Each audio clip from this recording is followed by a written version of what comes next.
മതവികാരത്തെ വ്രണപ്പെടുത്തുന്നു എന്ന് ആരോപിച്ച് നയൻതാര നായികയായ അന്നപൂരണി എന്ന ചിത്രം കഴിഞ്ഞ ദിവസമാണ് നെറ്റ്ഫ്ലിക്സ് പിൻവലിച്ചത്. ചിത്രം ലവ് ജിഹാദിനെ പ്രോത്സാഹിപ്പിക്കുന്നു, ഹിന്ദു മതവികാരത്തെ വ്രണപ്പെടുത്തുന്നു തുടങ്ങിയ കാരണങ്ങളാണ് ചിത്രത്തെക്കുറിച്ച് വിശ്വ ഹിന്ദു പരിഷത്ത് ചൂണ്ടിക്കാണിക്കുന്നത്. ക്ഷേത്ര സേവകനായ ഒരു അച്ഛന്റെ മകളാണ് ചിത്രത്തിൽ അന്നപൂരണി. ചെറുപ്പകാലം മുതൽ സ്വാദിഷ്ടമായ രീതിയിൽ ഭക്ഷണം പാകം ചെയ്യാൻ കഴിവുള്ള അന്നപൂരണിക്ക് ഷെഫ് ആകണമെന്ന ആഗ്രഹത്തെ മാംസം പാകം ചെയ്യേണ്ടി വരും, അത് പാകം ചെയ്യുന്നിടത്ത് നിൽക്കേണ്ടി വരുമെന്ന കാരണത്താൽ അച്ഛൻ വിലക്കുന്നു.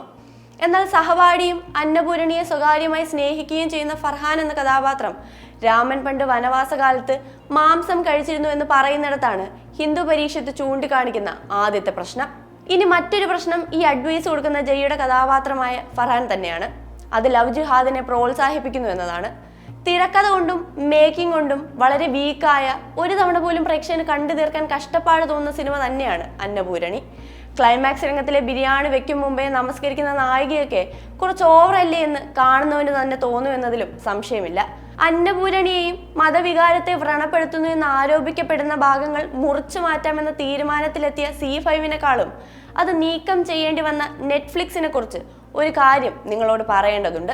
2023 നവംബർ 20 അമേരിക്കൻ ന്യൂസ് പേപ്പറായ വാഷിംഗ്ടൺ പോസ്റ്റ് ഒരു വാർത്ത പുറത്തുവിട്ടിരുന്നു.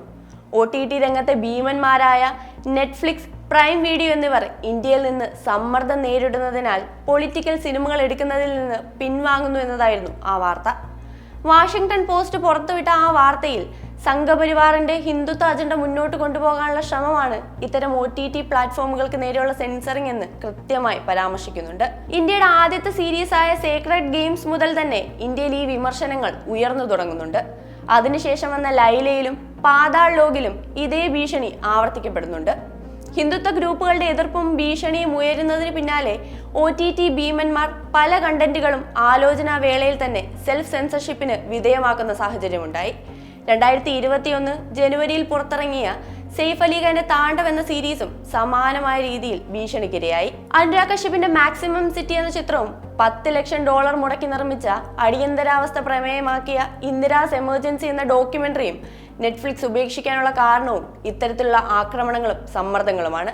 അനുഷ്ക ശർമ്മ നിർമ്മിച്ച പാതാൾ ലോക് എന്ന സീരീസിന് നേരെയും സമാനമായ ആക്രമണം ഉണ്ടായിട്ടുണ്ട്. പഠാൻ സിനിമയിലെ ദീപിക പാദുകൊണ്ട ബിക്കിനിയിലേക്ക് സഞ്ചരിച്ചാണ് ഈ സമ്മർദ്ദം ഇന്ന് അന്നപൂരണി വരെ എത്തി നിൽക്കുന്നത്.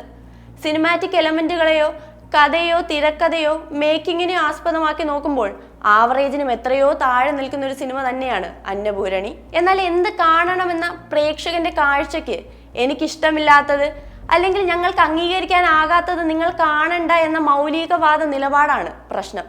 രാജ്യത്ത് സെൻസർ ബോർഡ് ക്ലിയറൻസ് നൽകിയ സിനിമയും സീരീസുകളുമാണ് ഹിന്ദുത്വ സംഘടനകളുടെ സെക്കൻഡ് ഫൈനൽ സെൻസറിങ്ങിന് ഇരയാകുന്നത്.